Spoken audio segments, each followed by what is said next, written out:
మీ ఎలాంటి వ్యాపార ప్రకటనలకైనా వెంటనే మా ఛానల్ సంప్రదించండి. నమస్తే. ఈరోజు మన స్టూడియోలో ప్రముఖ ఆధ్యాత్మికవేత్త, ఆస్ట్రాలజర్, దత్తాత్రేయ గణపతి ఉపాసకులు మురళీధర్ శర్మ గారు ఉన్నారు. గురుగారితో మాట్లాడేద్దాం. నమస్కారం గురుగారు. మహాదేవ శ్రీమాత్రే నమః. సెప్టెంబర్ 7వ తారీఖున మనకి సంపూర్ణ చంద్రగ్రహణం ఉంది. దీని తాలూకు ఇంపాక్ట్ మిథున రాశి వాళ్ళ మీద ఎలా ఉంటుంది? పాజిటివ్గా ఉంటుందా, నెగిటివ్గా ఉంటుందా? ఎలాంటి జాగ్రత్తలు ఓవరాల్గా వీళ్ళు తీసుకోవాలంటారు? తప్పకుండా మిథున రాశి వారు ఎవరైతే ఉన్నారో వీరికి ముందుగా చంద్రగ్రహణానికి సంబంధించినటువంటి సూచన ఏమిటయ్యా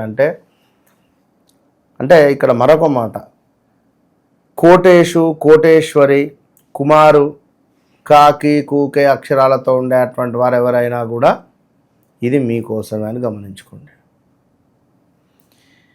ఇక మీ వ్యక్తిగత జాతకంలో జన్మనామం కానీ మీ వ్యవహారిక నామం కానీ వేరు వేరు ఉంటే ఇక దాని ఇంపాక్ట్ వేరే, అది వీడియో చివరిలో చెప్తా. ఇక్కడ స్పర్శకాలము మనకు 9:56 PM 7వ తారీఖు. అదేవిధంగా మధ్యకాలము 11:41.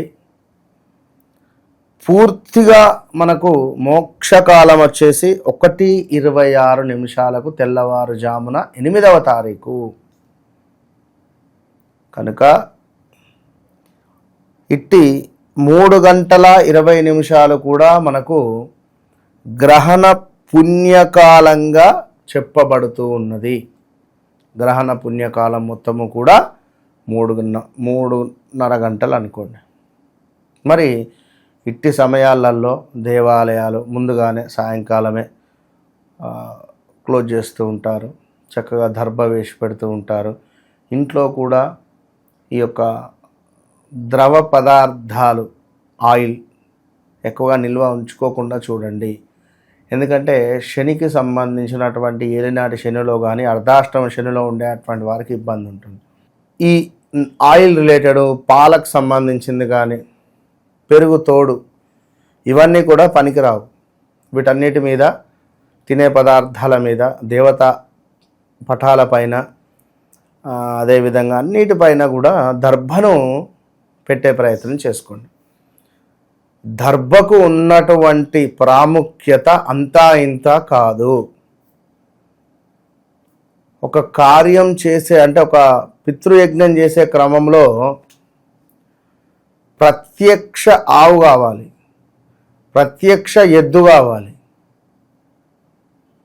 సో ప్రత్యక్ష ఆవు, ప్రత్యక్ష ఎద్దు కావాలి అనుకునే సందర్భాలలో ఒక దర్భను పెడతారు. అక్కడ ఇదే ఎద్దుగా భావన చెయ్యి. రూపాయి బిళ్ళ కూడా ఉంది, పెట్టచ్చు, కానీ పెట్టరు, దర్భనే పెడతారు. అంటే అంతటి దానికి విశేషమైనటువంటి, అత్యంత పవిత్రమైనటువంటిది అది. కనుక ఆ దర్భను సమర్పించండి.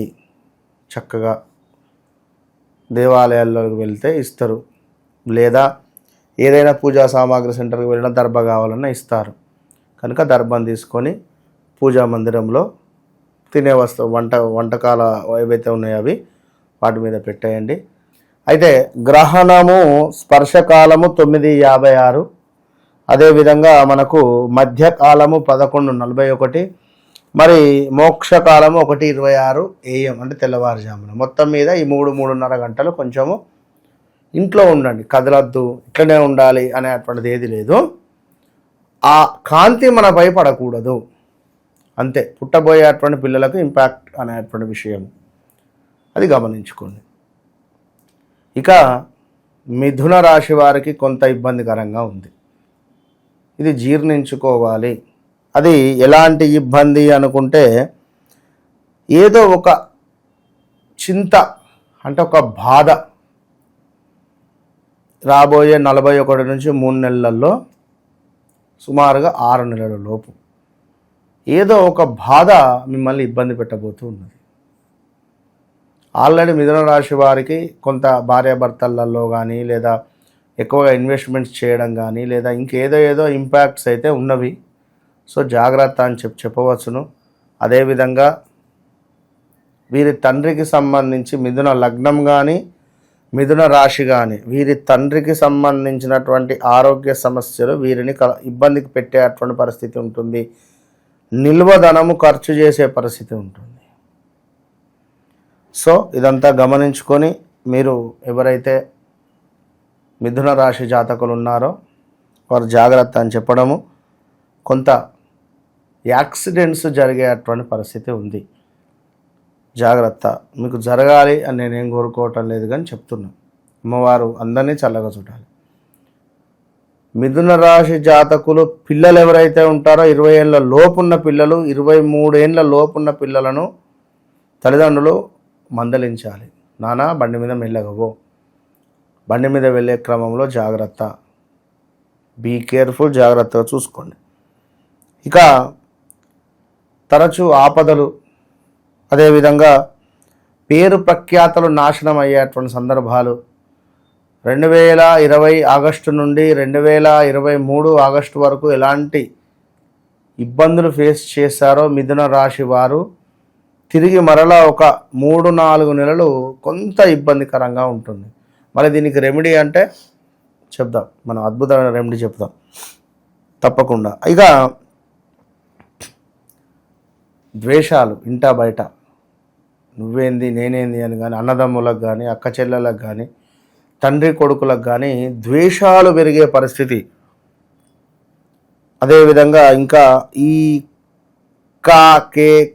కొరియా ఇలాంటి దేశంలో ఉండేటువంటి వారికి కానీ, ప్రజలకు వారి రాజుపై ద్వేషం ఏర్పడడం కానీ, లేదా ప్రజలల్లో కొంత వ్యతిరేక భావన ఏర్పడేటువంటి సందర్భాలు ఉంటాయి. అదేవిధంగా ఇంకనూ చూసుకున్నట్టయితే నేరారోపణలు, ఎప్పుడో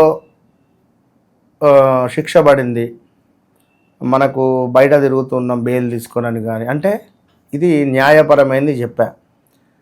ఇంట్లో ఏదో బంగారం దొంగిలించాం, దీనికి సంబంధించింది కానీ దొంగిలించాలే ఎవరు చూడలేదు అనుకుంటారు. కానీ ఇప్పుడు ఎవరో చూసినట్టుగా కానీ, లేదా మీరు మీ దగ్గర ఉంది అని నిరూపణ ఏదో ఒకటి అవుతుంది. జాగ్రత్త. సో ఇంకా అవమానాలు కూడా జరిగేటువంటి పరిస్థితులు ఉన్నవి. చాలా జాగ్రత్త సుమా అని చెప్పడం జరుగుతున్నది. అదేవిధంగా స్థాన చలనము, కార్యరంగంలో ప్రతికూలమైనటువంటి వాతావరణము, ఉంటున్నటువంటి ప్రదేశ మార్పులు, పనిచేస్తున్న చోట కొలిక్స్తో కానీ బాస్తో కానీ చిన్న చిన్న గొడవలు ఏర్పడేటువంటి పరిస్థితులు. అదేవిధంగా శత్రు వృద్ధి, మన కళ్ళ ముందు మన శత్రువు ఎవడైతే మనం నాశనం కావాలని కానీ ఎవరినైతే మనం చెడుగా భావించుకున్నామో వాడు మన కళ్ళ ముందు ఎదుగుతాడు. బంధుమిత్ర పుత్ర విరోధాలు, బంధుమిత్రులతో, అదేవిధంగా పిల్లలతో, పిల్లల మూలకంగా ఇప్పుడు ఒక తండ్రి ఉన్నాడు, కొడుకుకు ఒక కారు కొనిచ్చాడు. బాబు నువ్వు నెల ఈఎంఐ కట్టుకోరా, నీ బతుకు నువ్వు బతుకు అని చెప్పి అన్నాడు ఉదాహరణకు. వాడు గత కొన్ని రోజుల నుండి అదే పనిలో ఉన్నాడు. ఇప్పుడు ఏం జరిగింది, వాడు వచ్చిన డబ్బులు ఇంట్లో ఇవ్వలే, ఈఎంఐలు కట్టలేదు, ఫ్రెండ్స్తో దుబారా ఖర్చు చేసిండు. దీనికి తోడు లవ్ అని చెప్పి ఒక అమ్మాయిని పెళ్లి చేసుకొని పట్టుకొచ్చిండు. తండ్రి ఏదో అట్లా జీవనాన్ని గడిపేటువంటి వ్యక్తి. ఏంది ఇప్పుడు పరిస్థితి, ఉన్న కారు అమ్మాలి, ప్లస్ దాని ఈఎంఐలు క్లియర్ చేయాలి, లవ్ మ్యారేజ్ చేసుకొని వచ్చే, అంటే ఇలాంటి సంఘటనలు ఎదురవుతాయి. జాగ్రత్త. ఇక అదేవిధంగా మనకు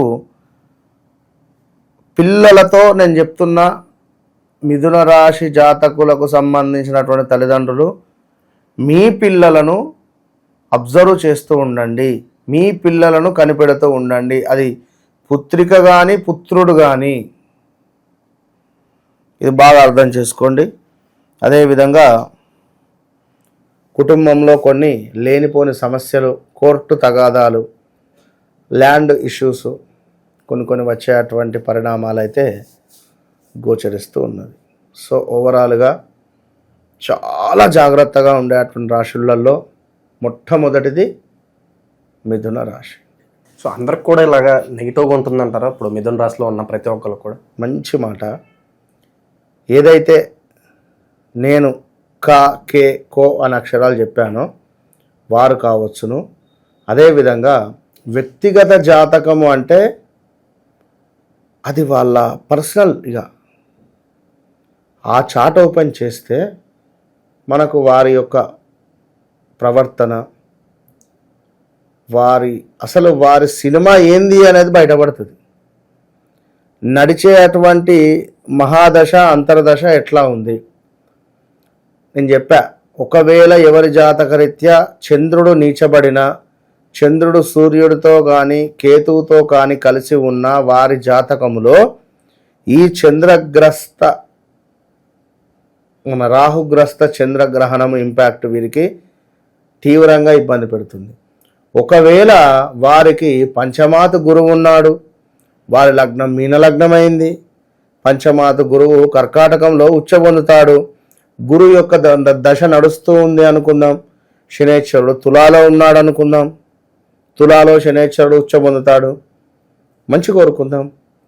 మరి ఈ శనేశ్వరుని యొక్క వక్ర చూపు అంటే శనేశ్వరునికి గురువుకు కొంత సైడ్ లుక్స్ ఉంటుంది, అంటే ఎక్స్ట్రా లుక్స్. గురువు 1వ భావము, 5వ భావము, 9వ భావము, 7వ భావాన్ని ప్రేరేపిస్తాడు. శనేశ్వరుడు 1వ భావాన్ని, తనున్న ప్లేస్ను, 3వ భావాన్ని, 7వ భావాన్ని, 10వ భావాన్ని ప్రేరేపిస్తాడు. సో వీరికి ఈ యొక్క గురుదశలో శనో లేదా ఇంకా కుజుడో శుక్రుడో నడిస్తే ఆ స్థానాలను బట్టి మంచి ఫలితం రావచ్చును. సో సంతోషం కాదు ఇక్కడనైతే. నేను మిథున రాశి జాతకంలో అద్భుతమైన దశ నడుస్తుంది, సూపర్ ఉంటుంది. లేదు జాతకంలో ఇబ్బందికరమైనటువంటి ఇదే శనేశ్వరుడు మేషంలో ఉన్నాడు, ఇదే గురువు మకరంలో ఉన్నాడు, ఇద్దరు నీచబడి ఉన్నారు, ఇదే చంద్రుడు కాస్త శనితో కలిసి ఉన్నాడు మేషంలో, మామూలుగా ఉండదు పరిస్థితులు, మొత్తం 6లే ఇక అట్లా ఉంటుంది. కనుక వ్యక్తిగత జాతకాన్ని మనం చూసుకుంటే 100కు 200% రిజల్ట్ ఉంటుంది. దానికి సంబంధించినటువంటి దశ అంతర్దశలకు సంబంధించినటువంటి రెమెడీ చేసుకుంటే, అది జలతత్వ రాశ, భూతత్వ రాశ, వాయుతత్వ రాశ, విన్నరా, అగ్నితత్వం ఉంటుంది, జలతత్వము, వాయుతత్వము, భూతత్వము, ఇన్ని తత్వాలు ఉంటుంది. మేషరాశి ఫైర్. అదేవిధంగా మనకు ఈ యొక్క వృషభ రాశి విన్నరా, వాయుతత్వము, దాని తర్వాత బుధుడు భూతత్వము, అట్లా దాని తర్వాత ఇటు జలతత్వము, కర్కాటకము, దానాల, జపాల, హోమాల అనేది మనం చేసుకుంటే ఓవరాల్గా మిథున రాశి వారి పరిస్థితి ఈ చంద్రగ్రహణం ద్వారా ఏ విధంగా ఉండబోతుందో చాలా బాగా వివరించారు. ధన్యవాదాలు. మహాదేవ్.